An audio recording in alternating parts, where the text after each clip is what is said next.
90களில் தமிழ், மலையாளம் என படுபிசியாக வலம் வந்த நடிகை ஷகீலா. கவர்ச்சி படங்களில் நடித்து இன்று வரை தனக்கென தனி ரசிகர் பட்டாளத்தை வைத்திருப்பவர். முன்பெல்லாம் ஷகீலாவை பார்த்தாலே படு கேவலமான கமெண்ட்களை தெரிக்க விடும் ரசிகர்கள் இன்று அவரை பார்த்து அம்மா என்று அழைக்க தொடங்கியிருக்கின்றனர். அப்படிப்பட்ட படங்களில் நடித்தாலும் சுய ஒழுக்கம் என ஒன்று இருக்கிறது.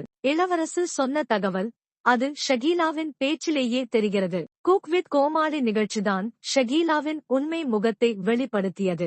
அதிலிருந்து ஷகீலா இப்போது தைரியமாக வெளியில் வர ஆரம்பித்திருக்கிறார். இந்த நிலையில் சமுத்திரக்கனியின் திரு மாணிக்கம் படத்தின் வெற்றி விழா சென்னையில் நடந்தது. அதற்கு திரைப்பிரபலங்கள் பலரும் கலந்து கொண்டனர். ஷகீலாவும் அங்கு வந்திருந்தார். அப்போது நடிகர் இளவரசு ஷகீலாவை பற்றி பல விஷயங்களை பகிர்ந்திருந்தார். இதோ அவர் கூறியது. சுய அறம்.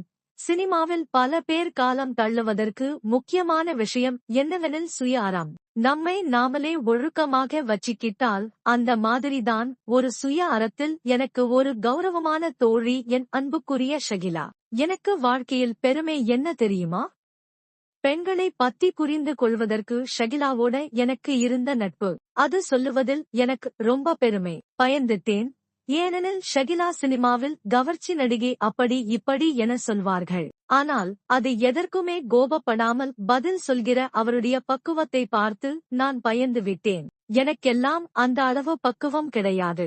ஹைதராபாத் ராமோஜி பிலிம் சிட்டியில் நான் ஒரு படத்தில் நடிப்பேன். ஷகீலா வேறொரு படத்தில் நடித்துக் கொண்டிருப்பார். ட்ரெயினில் ஏறி வந்தால் தொடர்ச்சியாக நாங்கள் 2 பேரும் இங்கே இருந்து ஒன்றாக போறது, அங்கிருந்து ஒன்றாக வருவது.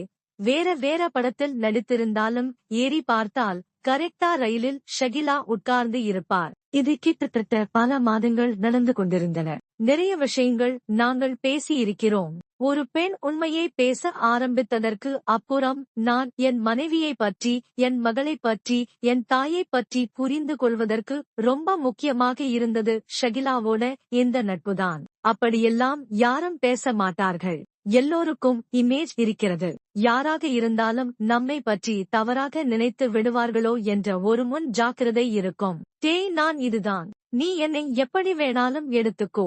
நான் இப்படித்தாண்டா என பேசுகிற தைரியம் இருக்கிறது என்றால் அதற்கு ரொம்ப பெரிய தைரியம் இருக்க வேண்டும்.